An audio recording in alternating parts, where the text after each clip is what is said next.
Hello everyone, मेरा नाम सन्नी शर्मा और मैं स्वागत करता हूं आप सभी का एस्पायर एकेडमी के daily facts and current affair program पर।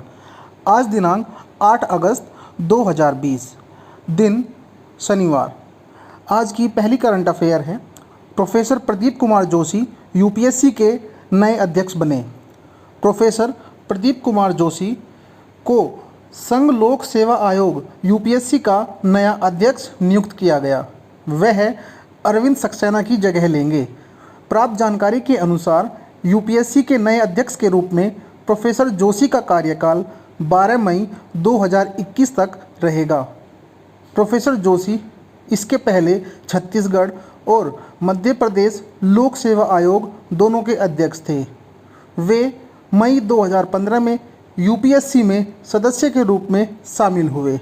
संघ लोक सेवा आयोग देश में विभिन्न नौकरशाही पदों के लिए प्रतिवर्ष सिविल सेवा परीक्षा का आयोजन करता है।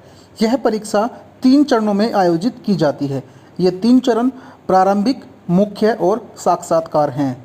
उम्मीदवारों का चयन भारतीय प्रशासनिक सेवा आईएएस, भारतीय पुलिस सेवा आईपीएस और भारतीय विदेश सेवा आईएफएस तथा अन्य ग्रेड ए और ग्रेड बी स्तर सेवाओं के अधिकारियों के रूप में किया जाता है।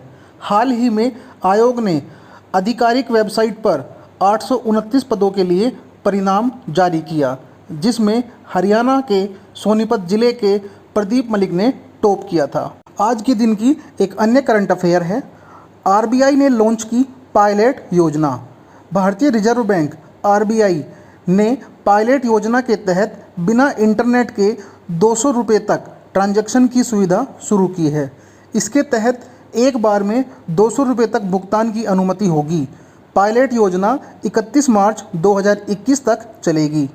इस पहल का मकसद उन जगहों पर भी डिजिटल लेन देन के लिए ग्राहकों को प्रोत्साहित करना है जहां इंटरनेट से संपर्क की कनेक्टिविटी कम है। केंद्रीय बैंक की अधिसूचना के अनुसार पायलट योजना के तहत भुगतान कार्ड, वॉलेट या मोबाइल उपकरणों या अन्य किसी माध्यम से किया जा सकता है। आज के दिन की एक अन्य महत्वपूर्ण करंट अफेयर है, मशहूर सूफीवादी लेखिका सादिया दहलवी का निधन। हाल ही में दिल्ली की मशहूर लेखिका एवं सामाजिक कार्यकर्ता सादिया दहलवी का 63 वर्ष की आयु में निधन हो गया। सादिया दहलवी का जन्म 1957 में दिल्ली में हुआ था। दिल से वह एक सूफी महिला थी। सूफीवाद पर उनकी पहली पुस्तक Sufism the heart of Islam 2009 में हार्पर कॉलिंस इंडिया द्वारा प्रकाशित हुई थी, जिसने उन्हें सुर्खियों में ला दिया था। उनकी अन्य लोकप्रिय पुस्तकों में द सूफी कोर्टयार्ड, दिल्ली की दरगाह 2012 में और जैस्मिन एंड जीन्स, यादें और व्यंजनों की मेरी दिल्ली 2017 शामिल है। आज के दिन की एक अन्य करंट अफेयर है, यतीश यादव ने रो a history of India's convert operations नामक पुस्तक का किया लेखन। जांच पड़ताल करने वाले पत्रकार लेखक यतीश यादव द्वारा raw a history of India's convert operation शीर्षक पुस्तक लिखी गई है। इस नई किताब में भारत की जासूसी agency research and analysis wing RAW रो द्वारा किए गए वीरतापूर्ण कार्य संचालन की एक झलक मिलेगी, जिसमें बताया गया है कि किस तरह जासूसी कम्युनिटी द्वारा दीवारों के पीछे वास्तव में कैसे ऑपरेशंस को अंजाम दिया जाता है। आज के दिन की एक अन्य करंट अफेयर है, दादर नगर हवेली और दमन दीव ने लॉन्च किया ई ज्ञान मित्र मोबाइल ऐप। केंद्र शासित प्रदेश दादर नगर हवेली और दमन दीव द्वारा ई ज्ञान मित्र मोबाइल ऐप लॉन्च किया गया। ऑनलाइन शिक्षा प्रदान करने के लिए ई ज्ञान मित्र मोबाइल ऐप लॉन्च किया गया है। आज के दिन की एक अन्य करंट अफेयर है, हरियाणा ने लॉन्च की परिवार पहचान पत्र योजना। हाल ही में हरियाणा के मुख्यमंत्री श्री मनोहर लाल खट्टर जी के द्वारा परिवार पहचान पत्र 2020 योजना को लॉन्च करने की घोषणा की गई। हरियाणा सरकार द्वारा राज्य के नागरिकों को केंद्रीय सेवाओं और योजनाओं का लाभ पहुंचाने के लिए परिवार पहचान पत्र योजना को शुरू किया गया। इस योजना के अंतर्गत हरियाणा के प्रत्येक परिवार के लिए 14 अंकों का विशिष्ट पहचान पत्र दिया जाएगा और राज्य के प्रत्येक परिवार को प्रदान किया जाएगा। यह 14 अंक का परिवार पहचान पत्र दोनों संयुक्त और एकाकी परिवारों के लिए तैयार किए जाएंगे। आज के दिन की एक अन्य करंट अफेयर है, भारतीय रेलवे ने OHE निगरानी ऐप लॉन्च की। भारतीय रेलवे द्वारा एक overhead equipment inspection OHE app launch की गई, जो तकनीकी खामियों के कारण ट्रेन की देरी और लंबे इंतजार को कम करने में मदद करेगा। ऐप को समूचे देश की जानकारी के आधार पर तैयार किया गया है। भारतीय रेलवे के इतिहास में 1 जुलाई 2020 को पहली बार 100% ट्रेनें निर्धारित समय पर अपने गंतव्य पर पहुंची। हालांकि इन ट्रेनों को कुल संख्या केवल 201 थी। रेलवे का इससे पिछला सबसे अच्छा रिकॉर्ड 23 मई 2020 को 99.54% रहा था। वर्तमान में रेलवे बोर्ड के अध्यक्ष VK यादव हैं। आज के दिन की करंट अफेयर में इतना ही। आइए बात करते हैं आज के दिन होने वाले ऐतिहासिक तथ्यों की। आज के दिन सन 1942 भारतीय इतिहास की एक बहुत ही बड़ी घटना का आगाज हुआ, जिसे अगस्त क्रांति के नाम से भी जाना जाता है, जिसका नाम भारत छोड़ो आंदोलन है। भारत छोड़ो आंदोलन भारतीय स्वतंत्रता संग्राम का सबसे बड़ा एवं सफल आंदोलनों में से एक था, जिसका प्रमुख लक्ष्य भारत से ब्रिटिश साम्राज्य को समाप्त करना था। आइए बात करते हैं भारत छोड़ो आंदोलन के बारे में। 14 जुलाई सन 1942 को वर्धा में कांग्रेस की कार्यकारिणी समिति ने भारत छोड़ो आंदोलन का प्रस्ताव पारित किया।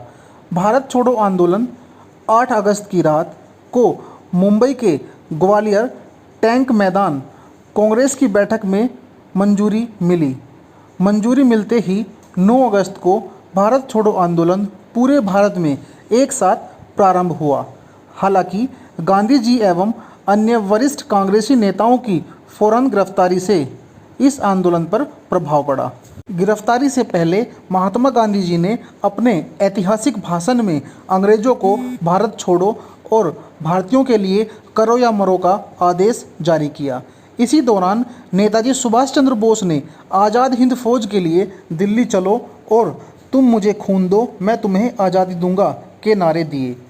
9 अगस्त को कांग्रेस के गांधी समेत सभी वरिष्ठ नेता को गिरफ्तार हो जाने पर कांग्रेस के एक छोटे से नेता लाल बहादुर शास्त्री जी के नए नारे मरो नहीं मारो, जिसने क्रांति की दावानल को पूरे देश में प्रचंड किया। बाद में उन्हें भी गिरफ्तार कर लिया गया। 9 अगस्त 1994 के दिन निकलते ही कांग्रेस वर्किंग कमेटी के सभी सदस्यों को गिरफ्तार किया जा चुका था। गांधी जी को भारत कोकिला सरोजिनी नायडू के साथ यरावदा पुणे के आगा खां पैलेस में, डॉक्टर राजेंद्र प्रसाद को पटना जेल एवं अन्य सभी कांग्रेसियों को अहमदाबाद के किले में नज़र बंद कर दिया गया था। ये जो न्यूज़ है ये प्रतियोगी परीक्षा की दृष्टि से बहुत ही ज़्यादा महत्वपूर्ण है, तो कृपया इस चीज़ को बहुत ध्यान से पढ़िएगा दोबारा से। लेकिन देश भर के युवा कार्यकर्ता हड़तालों और तोड़फोड़ की कार्यवाही के जरिए आंदोलन चला रहे थे। जयप्रकाश नारायण समाजवादी विचारधारा वाले कांग्रेसी नेता ने जेल से भागकर इस आंदोलन में बड़ी भूमिका निभाई। साथ ही कांग्रेस रेडियो द्वारा आंदोलन को बढ़ाने का कार्य उषा मेहता ने किया। पश्चिम में संतारा महाराष्ट्र, पूर्व में मिदानपुर बंगाल और बलिया उत्तर प्रदेश में समांतर सरकार, स्वतंत्र सरकार या अंग्रेजों से मुक्त सरकार की स्थापना भी कर दी गई थी। सरकारी आंकड़ों के अनुसार इस जन आंदोलन में 940 लोग मारे गए, 1630 लोग घायल हुए और 18,000 DIR में नज़रबंद हुए और 60,229 लोग गिरफ्तार हुए थे। आज के दिन का एक अन्य ऐतिहासिक तथ्य है, आज ही के दिन सन 1919 में अंग्रेज अफगान संधि पर हस्ताक्षर हुए। इसे रावलपिंडी की संधि के नाम से भी जाना जाता है। इसके मुताबिक अफगानिस्तान की स्वतंत्रता को ब्रिटेन ने मान्यता दी। इसके तहत अफगानिस्तान ने डूरंड लाइन को अंतर्राष्ट्रीय सीमा स्वीकार किया। वर्तमान में डूरंड रेखा अफगानिस्तान व पाकिस्तान के बीच की अंतर्राष्ट्रीय सीमा रेखा है, जिसकी लंबाई 2430 किलोमीटर है। आज के दिन का एक अन्य ऐतिहासिक तथ्य है। आज ही के दिन 8 अगस्त 2010 को तेजस्विनी सावंत विश्व निशानेबाजी प्रतियोगिता के 50 मीटर स्पर्धा में स्वर्ण पदक जीतने वाली पहली भारतीय महिला बनी। यह विश्व कप निशानेबाजी प्रतियोगिता जर्मनी के शहर म्यूनिख में आयोजित की गई थी। आज के daily facts and current affair program में इतना ही। धन्यवाद।